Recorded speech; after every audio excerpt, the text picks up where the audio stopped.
Abinadab, pronto, vem mais outro. Olha, esse daí, esse é bonito, é formoso, né? E o fez passar diante de Samuel, que disse: nem a este o Senhor escolheu. Vai vendo, irmãos, a história desse jovem Davi. Então Jessé fez passar Samar, ou seja, é o que eu tenho de melhor aqui. Eu tenho Samar, eu tenho Eliabe, Abinadab, é o que eu tenho de melhor. O que Samuel disse? Tampouco a este o Senhor escolheu. Assim Jessé fez passar os 7 filhos diante de Samuel. Porém Samuel disse a Jessé: o Senhor não escolheu nenhum destes. E perguntou a Jessé: esses são todos os seus filhos? Jessé respondeu: ainda falta quem? Ainda falta um. Ah, mas é um mais moço. Ele é um garoto, é um ruivinho.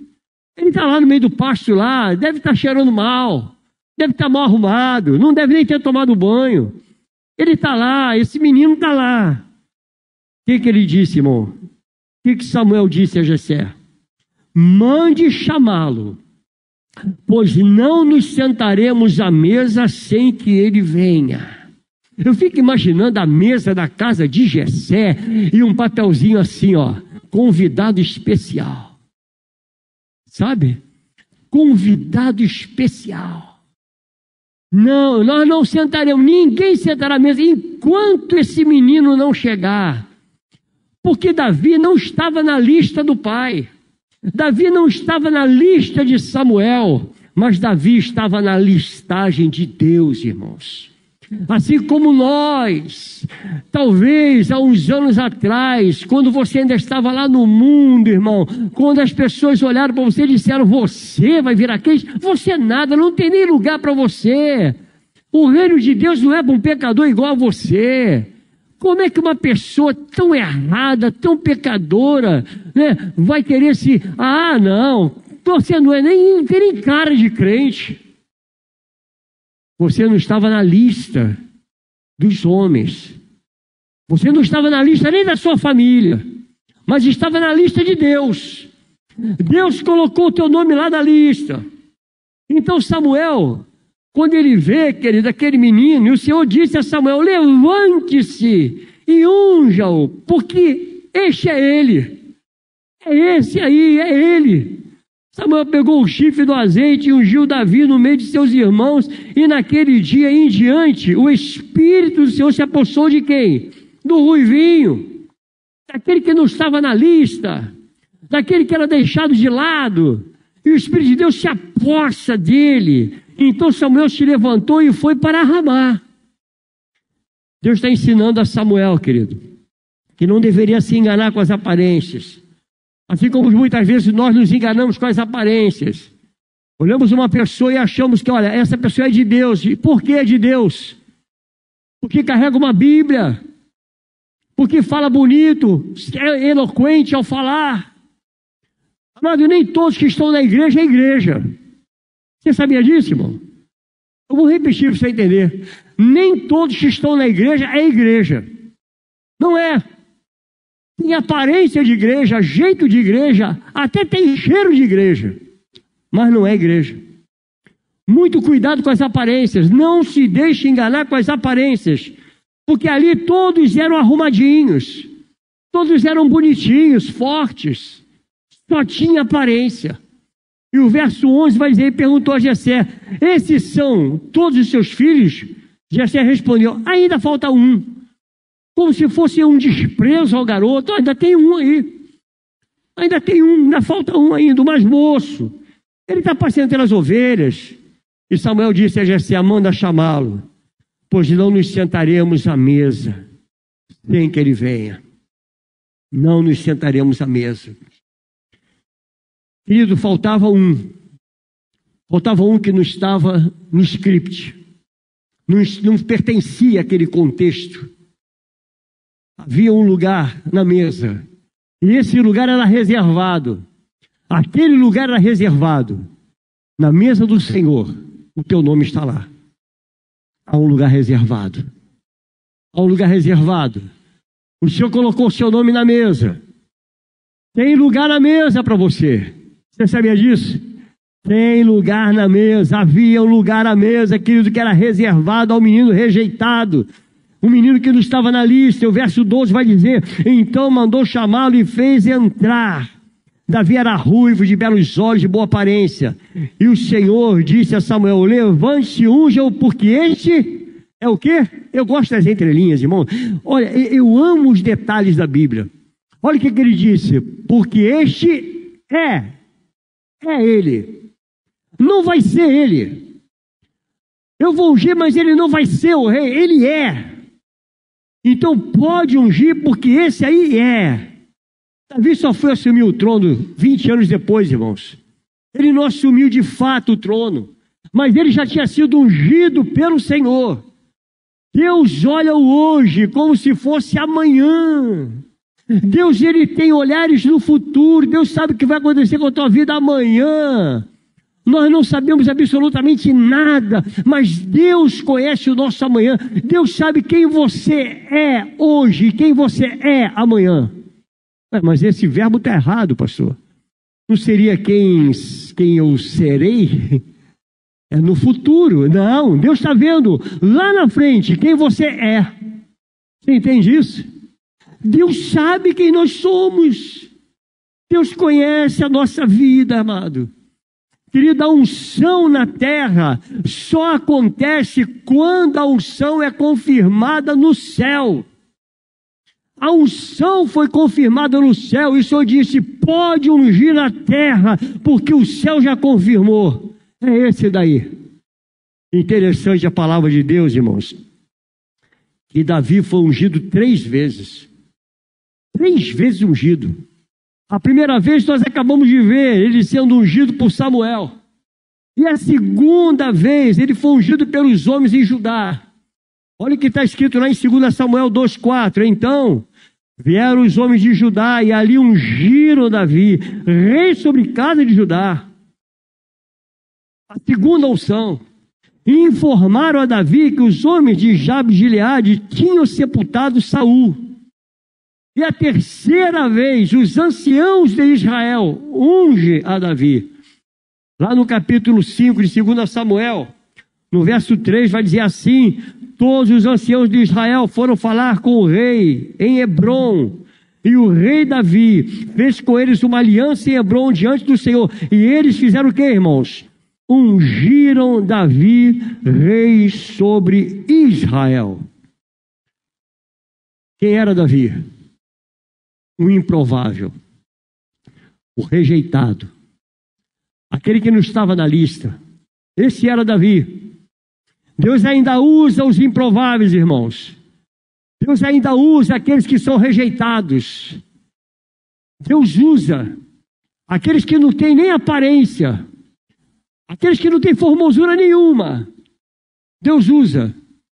Eu tenho muito cuidado, muito carinho com as pessoas, irmãos, de uma idade mais elevada.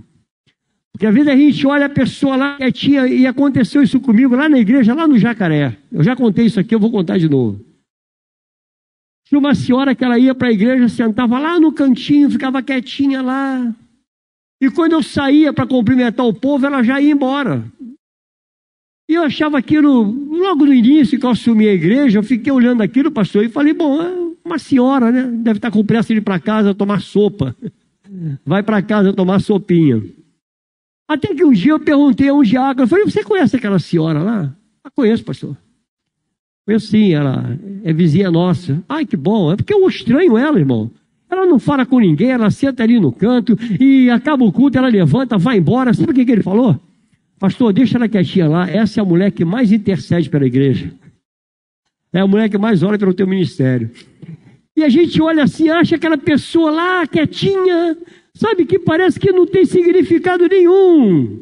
Deus, querido, ainda usa os improváveis. Você olha a história de Moisés, um homem gago, um homem velho, tinha problema na fala. O que dizia acerca de Gideão, o mais moço, o menor na casa do pai, ao ponto de dizer: eu sou menor na casa do meu pai, eu não tenho condições nenhuma dessa batalha, de entrar nessa batalha. Ana era estéril, e Deus a abençoou. O que falar, por exemplo, de Pedro, um homem que era completamente inconstante, um homem que oscilava muito, hoje está bem, amanhã está mal. E Deus o usou profundamente. O que falar de Paulo, irmãos, que antes era Saulo, o perseguidor da igreja, e Deus o usou poderosamente ao ponto desse homem escrever as epístolas mais lindas da Bíblia. Mais lindas. 3 epístolas Paulo escreve, uma melhor e mais bonita do que a outra, uma mais profunda do que a outra, cada uma com sentido, direcionado, com propósito. Que coisa tremenda! Não tem a ver com o que você tem, mas a quem você tem na sua vida. Não tem a ver com a sua aparência, irmão, não tem a ver com herança, mas tem a ver com a promessa daquele que prometeu algo a mais na sua vida e que é fiel para cumprir até o final as promessas dele na tua vida. Tem a ver com o teu compromisso com Deus. Davi, ele carregava sobre uma nuvem de graça. Ele carregava uma unção, a unção de Deus estava sobre ele. Carregava sobre si o poder que vinha do céu, o poder que vinha de Deus. Davi carregava sobre si, irmãos, o Espírito Santo. E que coisa tremenda é você, meu irmão, você que está aqui, poder falar: o Espírito de Deus habita em mim. Você pode dizer isso nessa noite: olha, é o Espírito de Deus que habita em mim. E fala isso com convicção, porque o Espírito Santo habita em você. Davi era um jovem que servia a seus irmãos. Era um jovenzinho que vivia para servir. Você daria alguma coisa para um jovem que serve queijo, irmão? Daria alguma coisa para um jovenzinho que fica somente ali na porta? Bom dia, boa noite, boa tarde. No nome da senhora. Você daria alguma coisa por esse jovem? Olha a história dele. 1 Samuel 17, 17 a 18 vai dizer: Jessé disse a Davi, seu filho: peço que você leve para os seus irmãos uma medida deste trigo tostado e estes 10 pães. Corra e leve isso para os seus irmãos do acampamento. Porém, esses 10 queijos, leve-o para o comandante de 1000. Veja como seus irmãos estão passando e traga uma prova de que estão bem. Então, Davi era um jovem cheio do Espírito Santo, ele era corajoso, um jovem que não fugia dos desafios, um jovem que vivia para servir. Que coisa tremenda olhar a vida de Davi, irmãos, e aprender com ele, o lado bom de Davi. E o verso 26 vai dizer: então Davi perguntou aos homens que estavam perto de quem? Estavam perto de Golias. Ele pergunta: o que será dado ao homem que matar esse filisteu? Um homem corajoso, Davi. Davi se apresenta. Deus usa aqueles que se apresentam, irmãos. Aqueles que dizem: eis-me aqui, envia a mim. O que será dado ao homem que matar esse filisteu e livrar Israel de tal afronta? Quem é esse filisteu incircunciso para afrontar o exército do Deus vivo? Aí eles disseram que Davi ganharia. Olha, primeiro, todos os seus, toda a sua geração será isenta de impostos. E aí entra Jesus nessa geração, isento de imposto. Todos serão isentos de impostos. Ah, e tem mais, não somente isso, mas também o rei dará a sua filha ao vencedor, aquele que vencer a esse gigante. Verso 45 ao 51. Davi, porém, disse ao filisteu: você vem contra mim com espada. Você consegue ver, irmão, consegue ver essa cena? A gente às vezes vê uma cena dessa em filme, né? Vê nos desenhos animados, pastor. Vê aquele gigante, aquele homem imenso, e Davizinho lá falando exatamente isso. Você vem contra mim com espada, com lança e com escudo. Eu, porém, vou contra você em nome do Senhor dos exércitos, o Deus dos exércitos de Israel, a quem você afrontou. E hoje mesmo, é muita ousadia, hoje mesmo o Senhor entregará você nas minhas mãos. Eu o matarei, cortarei a sua cabeça. E hoje mesmo darei os cadáveres do arraial dos filisteus às aves dos céus e às feras da terra. E toda a terra saberá que há Deus em... Não está escrito aí em São Cristóvão, não, irmão? a Deus em Israel, a Deus em São Cristóvão. Eu vou repetir, eu gosto quando a igreja dorme, pastor, eu gosto. A Deus em São Cristóvão. Viu? Rapidinho acorda. A Deus em São Cristóvão, irmãos, a Deus em Israel, a Deus na sua casa. O inimigo tem que ver isso, ele precisa saber disso, que há Deus na sua casa. E hoje mesmo, não é amanhã. Davi meteu a mão no alforje, tirou dali uma pedra, e com a sua funda, atirou contra o filisteu, atingiu na testa. A pedra se cravou na testa, e ele caiu com o rosto aonde? Ué, a pedra não bateu na testa? Ele era para cair para onde, irmão? Atrás? Mas como é que ele caiu para frente? Preste atenção. Você atira a pedra e Deus empurra. É Deus quem move. Foi Deus quem o derrubou. A pedra bate na testa, era para cair para trás. E ele cai para frente. É uma lógica. Ele o derrubou e o matou. Não havia nenhuma espada na mão de Davi. Por isso, Davi correu e lançou-se sobre o filisteu, pegou a espada dele, tirou-a da bainha e o matou, cortando com ela a cabeça dele. Quando os filisteus viram que o seu herói estava morto, o que eles fizeram, irmãos? Fugiram. Davi foi aclamado entre as mulheres. Quando ele chega com Saul, diante das mulheres, diante do povo, olha o que as mulheres dizem, no verso 6 e 9 do capítulo 18. E aconteceu que quando eles estavam voltando para casa, depois de Davi ter matado o filisteu, as mulheres de todas as cidades de Israel saíram ao encontro do rei Saul, cantando e dançando, com tamborins, com alegria e com instrumentos musicais. As mulheres se alegravam e cantavam alternadamente, diziam: Saul matou os seus milhares. Ou seja, nós gostamos de Saul. Saul matou milhares. Saul, tu é bom, mas tem um cara melhor. Porém, Davi, os seus 10 milhares.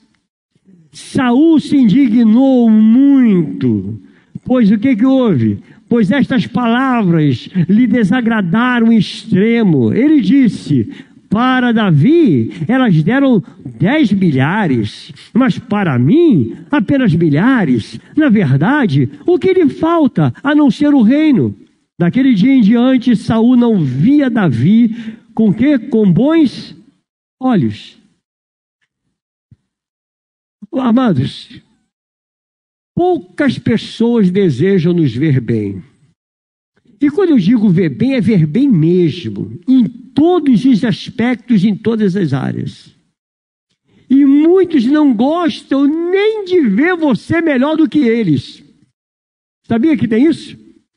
Tem muita gente que não gosta de te ver bem e não gosta de ver você melhor do que elas. Isso é pior ainda, irmãos.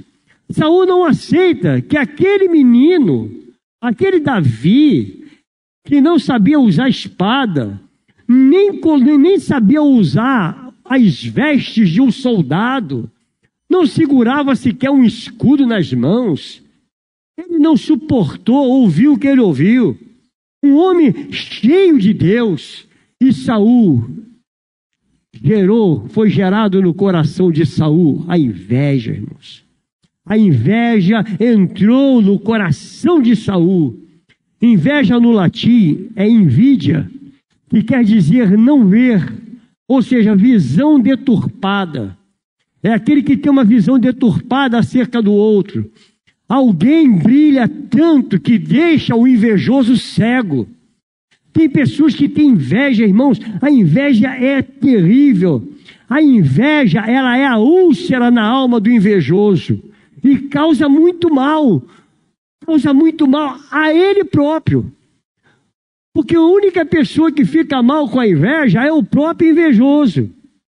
Você sabia disso? Caim tinha inveja de Abel. E o que ele fez? Ele o matou. Adiantou alguma coisa? Resolveu o problema de Caim? Deus se agradou, a partir daí, Deus se agradou de Caim? Não mudou em nada, irmãos. Ele continuou não agradando a Deus e piorou ainda mais a situação dele.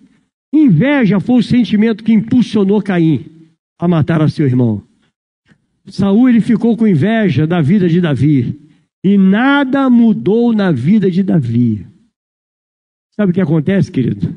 Se alguém aqui tem inveja de mim, eu vou te dizer, ó. O que é que vai mudar na minha vida, irmãos? O que é que vai mudar na tua vida se alguém tem inveja de você? Isso não muda em absolutamente nada. Muito pelo contrário, o invejoso vai ficar mordido de raiva. Mas a sua vida, ela segue, ela continua. Você entendeu isso, irmão? Saul, ele ficou com inveja de Davi. E nada mudou na vida dele. E agora vem o pagamento da promessa. Davi deveria tomar para si a filha mais velha de Saul, Merabe. Já ouviu falar esse nome? Merabe? Pois é. Saul havia prometido dar a ele. E ele foi rejeitado. Ela não se casa com ele. Aí ele faz uma proposta a Davi. Eu fico imaginando Davi falando, oh, mas não era essa daí? Não era essa prometida? Não, Davi, calma, eu tenho algo mais para você. Calma, Davi, fica tranquilo. Eu tenho algo mais para você. Capítulo 18, verso 25 a 27 vai dizer, então Saul ordenou que dissesse a Davi, o rei não deseja dote algum. Mas o que ele deseja? Sem prepúcio de filisteu como vingança contra os seus inimigos. Quando os servos de Saul relataram estas palavras a Davi, este gostou da ideia de vir a ser genro do rei, antes de vencido o prazo. Davi se levantou e partiu com os homens e mataram, quantos? 200 filisteus. Ou seja, você quer 100? Eu vou te dar mais 100. Você sabe o que é o prepúcio, não sabe, irmãos? Não sabe, não? Pois é, quando a gente nasce o menino, a gente faz a fimose, irmãos. Sabe, aquela pelezinha que fica no órgão genital masculino. Agora eu fico imaginando, sabe, Norivaldo? Davi chega para o filisteu, olha só, o negócio é o seguinte, eu tenho uma pedra aqui, eu tenho uma faca de pederneira aqui, e eu vou só dar um cortezinho. Que tal? Você acha que foi fácil, irmão? Você acha que foi fácil para Davi? Ele vencer essa batalha, esse desafio? Não foi fácil. Davi, ele pagou um alto preço pela noiva. A noiva custou caro. Você conhece alguém que pagou um alto preço pela noiva, irmão? Como é o nome dele? Jesus. Pagou um alto preço pela noiva. Isso custou caro, irmãos. O valor da noiva é incalculável. O teu valor, igreja do Senhor, é incalculável e vale o sacrifício. É o preço da noiva. Essa noiva amada, Mical, depois ela deixou Davi. Ela deixa Davi embora sozinho. Por quê? Porque o pai queria matá-lo. E ela diz, não, vai embora, porque o meu pai vai te matar. E ela fica no palácio. Eu quero dizer para você, amada igreja, andar com o nosso amado é risco, mas a vitória é garantida. Por que é risco, pastor? Você corre o risco de ser perseguido. Você corre o risco de morrer. Sabia disso, querido? Nós estamos vivendo os últimos dias da igreja. E não é fácil andar com o amado. Não é fácil bater no peito e dizer, eu sou do meu amado, o meu amado é meu. Eu carrego comigo, eu sou de Cristo. Não é fácil. Porque nós estamos vivendo os últimos dias. Aí eu chego lá em 1 Samuel 31, 4. Então Saul disse a seu escudeiro, arranque a sua espada e atravessa-me. Ou seja, ele agora pede para si a morte. Saul agora ele quer a morte. Não tinha mais saída para Saul. Esse era o final de Saul.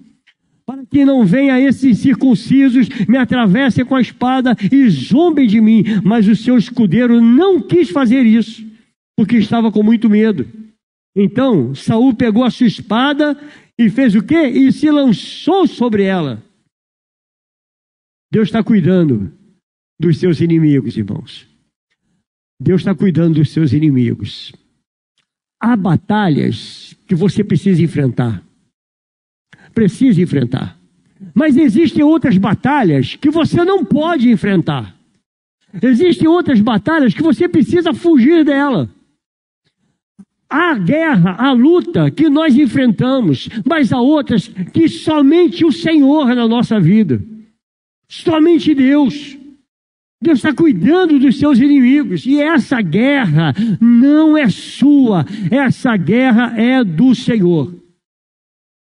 Davi viveu os piores momentos da sua vida. Um jovem que foi perseguido por Saul, vai morar num deserto, morou na caverna de Adulão. Ele foi morar em Ziclag, 12 anos fugindo, irmão. Você acha que é fácil? 12 anos fugindo. A primeira coisa que fez Davi ao voltar foi procurar a casa do sacerdote. Ele volta e procura Aimeleque, que ao vê-lo tremeu de medo. Davi é matador. O que será que ele vem fazer aqui? Você está sozinho? Aí chega Davi com fome. Verso 3 ao verso 9 do capítulo 21 de 1 Samuel. Estou chegando ao fim, irmão. Me atura só mais um pouquinho. Agora o que você tem à mão? Dê-me 5 pães, ou o que puder encontrar. O sacerdote respondeu a Davi dizendo, não tenho pão comum à mão. Há, porém, pão sagrado. Se ao menos os seus soldados se abstiverem das mulheres.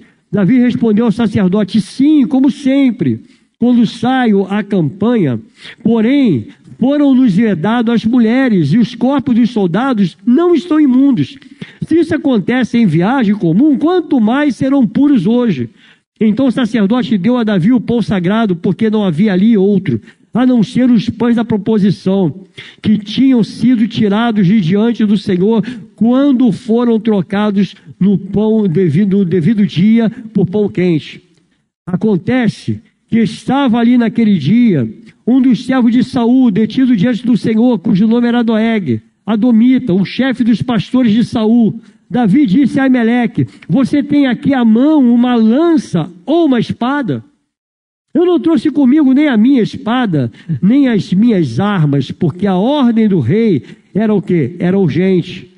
E o sacerdote respondeu, a espada de Golias, o filisteu, a quem você matou no vale de Elá, está aqui enrolada num pano atrás da estola sacerdotal. Se quiser levá-la, leve-a, porque não há outra aqui a não ser essa. Davi disse, não há outra semelhante, dê-me essa espada. A espada de Golias estava ali, irmãos. Ela estava servindo como um troféu.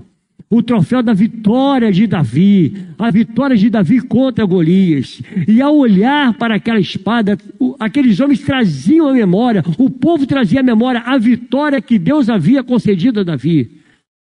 A vitória que Deus concede a você, querido.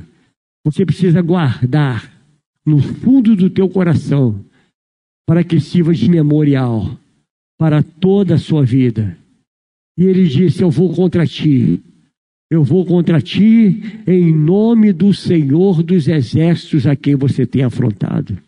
A nossa vitória glorifica o nome do Senhor, irmãos. A tua vitória glorifica o nome do Senhor, e isso será como um memorial. Cada vitória sua serve como memorial. Essa luta que você está passando, essa batalha que você tem enfrentado, vai servir como memorial quando o Senhor lhe conceder a vitória. E eu creio que Deus tem vitória para você. Deus tem vitória para nós. A espada estava escondida atrás do peitoral. Estava lá escondido, lá atrás da estola sacerdotal. Era lá que estava a espada. O troféu junto da estola. O que está escrito aí em Isaías 54, 16 ao 17? Eis que eu criei o ferreiro. Olha o que o Senhor está falando, querido. Eu criei o ferreiro, ele criou o ferreiro, que assopra as brasas no fogo e que produz a arma para o seu devido fim. Eu criei também o destruidor para trazer a ruína. 17. Nenhuma arma forjada contra você prosperará. E você condenará toda língua que quiser acusá-la em juízo. Esta é a herança dos servos do Senhor. Tem servo do Senhor aqui? E a sua justiça que procede de mim, diz o Senhor. Eu criei o ferreiro. Fica imaginando o ferreiro preparando uma espada para um gigante, uma espada para um homem de guerra, uma espada com peso, uma espada afiada, uma espada muito bem trabalhada. Eu fico imaginando isso. E quando Davi, querido, ele pega aquela espada, o que será que passou na cabeça de Davi? O que Deus quis dizer a Davi ao levá-lo até o lugar onde estava a espada de Golias? Deus estava dizendo a Davi que ele o havia livrado da morte quando ainda jovem, quando Deus lhe deu a estratégia para a batalha. Deus estava trazendo a memória de Davi, que esteve com ele no vale de Elá, quando deu a espada para Davi matar a Golias. O Deus que estava lá, querido, é o mesmo Deus que está aqui, dizendo para você: eu sou o mesmo ontem, hoje e eternamente. E nada lhe faltará, como nada faltou a Davi. Nada faltou a Davi para que ele obtivesse vitória. Assim, Deus fará com você, Deus fará com a nossa vida. Ele nos dará vitória. E ao pegar a espada, Davi se lembrou da vitória do Senhor. Davi se lembrou do momento em que ele havia concedido a vitória a Davi. E ele se lembrou da graça de Deus que estava sobre a sua vida, a unção que estava sobre ele. Traga à sua memória, querido. Traga à sua memória os bons momentos. Traga à sua memória o que Deus fez na tua vida lá atrás. Traz à sua memória nessa noite. Se Deus está conosco, nada irá nos faltar. Quem tem Deus, nada tem faltado. Pastor, mas eu estou desempregado. Eu estou passando necessidade. Irmão, não lhe faltará saúde para você restaurar tudo que lhe foi perdido. Creia nisso em nome de Jesus. No deserto ele teve pão, no deserto ele teve abrigo, e quando ele estava sozinho, Deus colocou em suas mãos o troféu da vitória e entregou nas mãos de Davi. Davi ergueu o troféu. Quantas batalhas você já venceu, irmão? Pense nisso nessa noite. Quantas batalhas você já venceu? Quantos momentos difíceis você já venceu na tua vida? Quantas vezes você passou momentos que você nem acreditou que poderia estar aqui hoje? Pense nisso. Quantas guerras. Nós esquecemos das bênçãos. Sabe por quê, irmão? Porque as bênçãos não deixam cicatrizes. Aí a gente esquece. As bênçãos não deixam cicatrizes. Aí a gente fica esquecendo das coisas. Quantas coisas maravilhosas você já viveu no seu ministério, irmão. Quantas coisas maravilhosas. Eu, quando vejo os momentos difíceis ministerial para a minha vida, eu penso nos momentos bons. Quanto Deus me deu vitória no meu ministério. Davi, venha cá, querido. Pense em tudo que Deus fez por você. Quantas coisas poderosas Deus permitiu você viver, irmãos. Quantos milagres você vivenciou na tua vida. Pense nos milagres, pense em você aqui hoje. Você não estaria aqui se não fosse Jesus na tua vida. Assim como Davi encontrou uma espada, encontrou a espada da vitória, na qual Deus lhe concedeu a vitória sobre o gigante. Pense como você era lá atrás. E na espada que Deus coloca em tuas mãos hoje. Muitas mãos aqui, no passado, carregavam a mão uma garrafa e na outra um copo. Muitas mãos aqui carregavam baseado numa mão e um isqueiro na outra. Quantos aqui, irmãos, carregavam dentro de si uma mágoa profunda na alma, que feriu a tua alma? Aí o Senhor disse para você: eu te dei uma espada. Eu te dei uma espada. A espada da vitória. A espada da bênção. Isso aqui é o teu memorial, irmãos. É o teu memorial. Volte a tua vida lá atrás e me diga se essa palavra aqui tinha alguma serventia para você há uns anos atrás. Quanto você desprezou essa palavra lá atrás? O quanto ela não tinha nenhum significado para você. E como está a sua vida hoje? A espada estava lá, para que Davi trouxesse à memória as maravilhas que o Senhor realizou na vida dele. Traga à sua memória hoje, em nome de Jesus, tudo que o Senhor te deu de vitória. Vamos colocar de pé, irmãos. Eu garanto, irmãos, que Davi com aquela espada na mão, ele poderia até compor um salmo, sabe? Ele poderia dizer assim, com a espada na mão: o Senhor é o meu pastor e nada me faltará. Ele me faz repousar em pastos verdejantes. Guia-me pelas veredas da justiça, por amor do seu nome. Ele com aquela espada na mão, ele poderia dizer: ainda que eu ande pelo vale da sombra da morte, eu não temerei mal nenhum, porque tu estás comigo.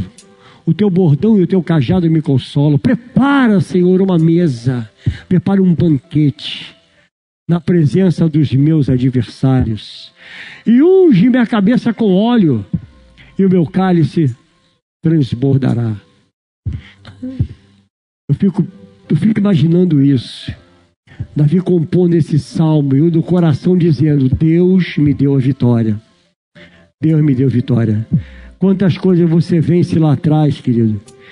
E hoje, às vezes, por causa de uma crise, às vezes por causa de uma dor, uma luta, às vezes por causa de uma coisinha à toa, não consegue trazer à memória o quanto Deus te abençoou e tem abençoado a sua vida.